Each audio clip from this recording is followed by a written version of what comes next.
नमस्कार, मैं हूं आपके साथ दोबारा। आप देख रहे हैं, वक्त हो गया है खबरों का। महाराष्ट्र में उत्तर भारतीयों के प्रमुख नेता और राज्य में कांग्रेस चीफ रह चुके कृपा शंकर सिंह बुधवार को बीजेपी में शामिल हो गए हैं।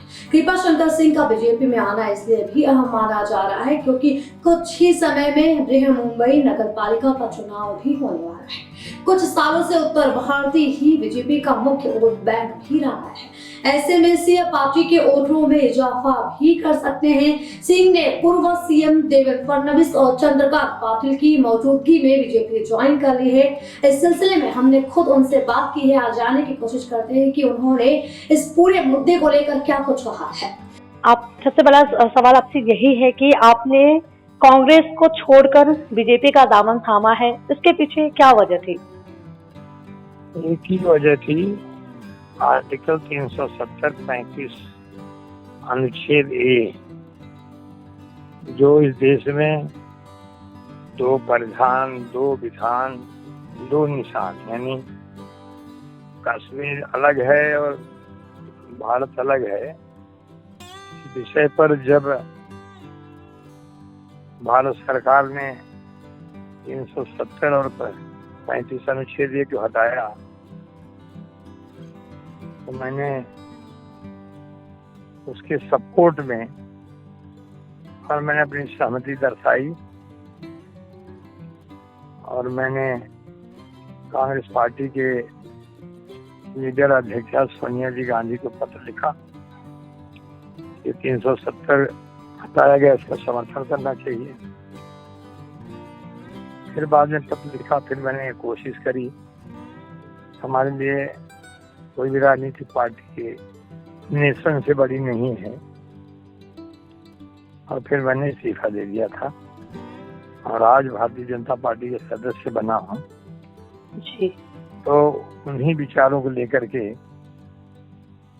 मैं भारतीय जनता पार्टी ज्वाइन किया।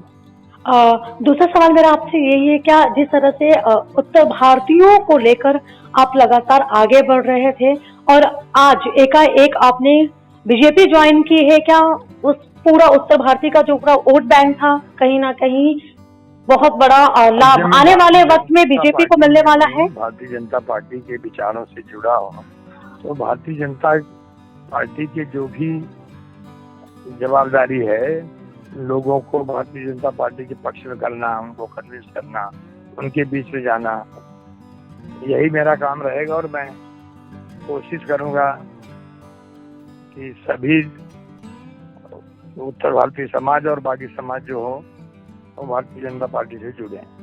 चुनाव आने वाला है जी, चुनाव आने वाला है तो कहीं ना कहीं एक सेंध लगाने की बात कह सकते हैं हम। जिस तरह से उत्तर भारतीय आपसे जुड़े हुए हैं तो कांग्रेस एक तरफा हो जाएगी और आप बीजेपी के साथ में जुड़ तो रहे हैं और साथ ही साथ जो उत्तर भारतीय थे उनको भी आप अपनी तरफ खींच रहे हैं।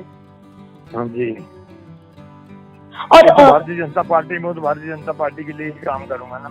अच्छा, आगे कोई बड़ी पद मिल सकती है आपको? ऐसा भी सूत्रों के हवाले से खबर मिल रही है, चुनाव आने वाला है। ऐसे कोई जिम्मेदारी मुझे नहीं मिली है। अब मैं पार्टी का सदस्य हो गया हूँ, एक बीजेपी का सामान्य कार्यकर्ता बन गया हूँ, तो पार्टी जो जवाबदारी देगी वो मैं करूँगा। आगे क्या आपकी रणनीति होगी बीजेपी को आगे ले जाना, और जिस तरह से चुनाव आ रहे हैं उसके लिए किस तरह से तैयारियां होंगी? रणनीति तो बीजेपी बनाएगी। बीजेपी की रणनीति में जो मेरे ऊपर जवाबदारी दी जाएगी उसको कैसे इम्प्लीमेंट किया जाए वो मेरा प्रयत्न होगा। लंबे वक्त तक आपने कांग्रेस में अपनी सेवा दी है और आज आप कांग्रेस को छोड़ दिए हैं, इसके पीछे कुछ बड़ी वजह तो होगी ना सर? नहीं, दुख तो होता है। जिस पार्टी से मैं जाना चाहता हूँ, जिस पार्टी ने मुझे बहुत सारी जिम्मेदारियां दी, मैंने निभाने की कोशिश की। खाली एक इश्यू के ऊपर मैंने कहा, उसको देश भी चाहता था, लोगों ने सुनी नहीं, इसलिए ऐसा करना पड़ा। आखिरी सवाल आपसे मेरा यही है, क्या कहीं ना कहीं महाविकास आघाड़ी जो सरकार है उसको स्थिर करने के लिए ये बीजेपी की पूरी रणनीति है? उनके ही नेताओं को अलग करना? ऐसा है कि रणनीति तो ये भी नहीं थी कि जब दो पार्टी मिलजुल के चुनाव लड़ती हैं और उस समय एक पार्टी निर्णय अलग ले ले, तो राजनीति में बहुत कुछ संभव होता है। मतलब यही सवाल तो लागू होता है, जो शिवसेना और भारतीय जनता पार्टी एक साथ चुनाव लड़ी थी, उनके गठबंधन थे, प्री पोल अलायंस था, तो नतीजे आने के बाद क्यों अलग चले गए? जी, तो आशंका तो ये भी जताई जा रही है कि कहीं ना कहीं जिस तरह से 30 साल की पार्टी शिवसेना और बीजेपी ने गठबंधन किया था, आज आने वाले वक्त में कभी ना कभी वो वापस एक बार गठबंधन कर सकते हैं और एक बार फिर वो शामिल होंगे। राजनीति में सब कुछ संभव है, कोई व्यक्तिगत दुश्मन नहीं होता है, विचारों की लड़ाई होती है। कभी न कभी बहुत सारे लोग, आज सोचिए शिवसेना के नेतृत्व में कांग्रेस और राष्ट्रवादी मंत्रिमंडल में है। एक समय शिवसेना से कांग्रेस के जो खराब रिश्ते थे, दूसरी तरफ राष्ट्रवादी से खराब रिश्ते थे। इसके बाद तीन पार्टियां इकट्ठी होंगी, शिवसेना के नेतृत्व में कांग्रेस मंत्रिमंडल रहेगा, ऐसा कोई सोच सकता था? अंग्रेजी की एक वाक्य है, there is any certainty in the politics, there is uncertainty. आखिरी सवाल मेरा आपसे यही है कि अब तक का आपका सफर कैसा रहा? जिस तरह से आपने कांग्रेस में काम किया है, कैसा सफर रहा आपका? अच्छा रहा, पार्टी के विचारों के साथ था, पार्टी की जो जवाबदारियां दी उसकी करने की कोशिश करी। हो सकता है कि मैं अपेक्षा नहीं पूरा कर पाया हूँ पार्टी का, जैसे पार्टी का यही था आर्टिकल 370 को लेकर के, ये अपेक्षा मैं नहीं पूरा कर पाया, मुझे पार्टी से दूर होना पड़ा। तो मैंने कोशिश करी और पार्टी ने हमको, पार्टी में ही मैं विधायक बना, पार्टी में ही मंत्री बना, पार्टी में बम्बई का अध्यक्ष बना। Okay, thank you so much sir, बात करने के लिए, हमसे जुड़ने के लिए। Thank you so much. Okay. कृपा शंकर सिंह की गिनती कांग्रेस के कद्दावर नेताओं में होती थी। गांधी परिवार, सोनिया गांधी और प्रियंका गांधी के वे काफी करीबी भी रहे हैं और यही वजह है कि कृपा शंकर जब मुंबई कांग्रेस के अध्यक्ष थे तब मुंबई कांग्रेस के कार्यालय का उद्घाटन करने तत्कालीन कांग्रेस अध्यक्ष सोनिया गांधी खुद आई थी।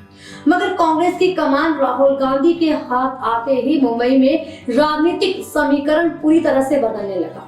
राहुल ने कृपा शंकर सिंह के बदले मुल्क बिहार से आने वाले हिंदी भाषी नेता संजय निरुपम को संगठन में बढ़ाना शुरू कर दिया था, तो बात लगातार बिगड़ती भी चली गई। कृपा शंकर कांग्रेस पार्टी से उसी वक्त से अंदर खाने से नाराज होने लगे थे। तब कांग्रेस के एक पूर्व केंद्रीय राज्य मंत्री ने उनके खिलाफ साजिश रचकर आय से अधिक संपत्ति के मामले में उन्हें फंसाना भी शुरू किया और गांधी परिवार सब कुछ जानते हुए भी खामोश रहा।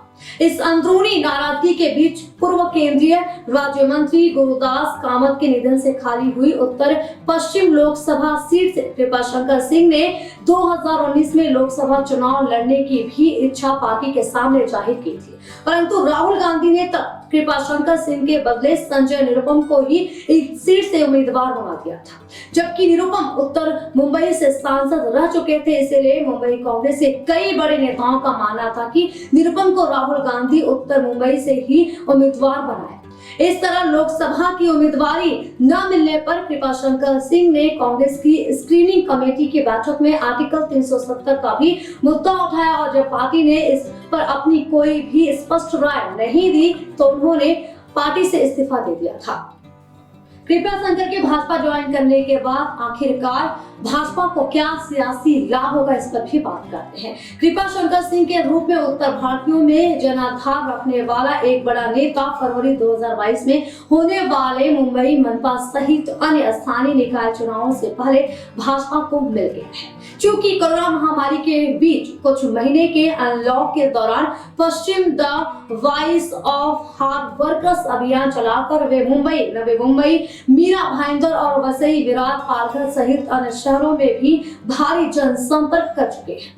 अब कृपा शंकर सिंह के भाजपा में ज्वाइन होने के बाद भाजपा को क्या सियासी लाभ होगा, इस पर भी बात करते हैं। कृपा शंकर सिंह के रूप में उत्तर भारतीयों में जनाधार रखने वाला एक बड़ा नेता फरवरी 2022 में होने वाले मुंबई मनपा सहित अन्य स्थानीय निकाय चुनाव से पहले भाजपा को मिल गया है। चूंकि कोरोना महामारी के बीच कुछ महीने के अनलॉक के दौरान पश्चिमी the voice of hard workers अभियान चलाकर वे मुंबई, नवी मुंबई, मीरा भाईंदर, वसई, विरार, पालघर सहित अन्य शहरों में भारी जनसंपर्क कर चुके हैं। लिहाजा कृपा शंकर सिंह के भाजपा में शामिल होने से पहले से ही भाजपा की ओर झुके उत्तर भारतीय वोटर अब कांग्रेस की ओर नहीं जाएंगे। दूसरी ओर मुंबई कांग्रेस के अध्यक्ष पद की कमान भाई जगताप के रूप में मराठी भाषी व्यक्ति के हाथ होने की वजह से पूर्व कैबिनेट मंत्री नसीम खान, पूर्व सांसद संजय निरुपम सहित कोई भी बड़ा कांग्रेसी नेता संगठन को मजबूत करने में रुचि नहीं ले रहा है। लिहाजा मुंबई में अब कांग्रेस के उत्तर भारतीय वोट बैंक में कृपा शंकर सिंह भारी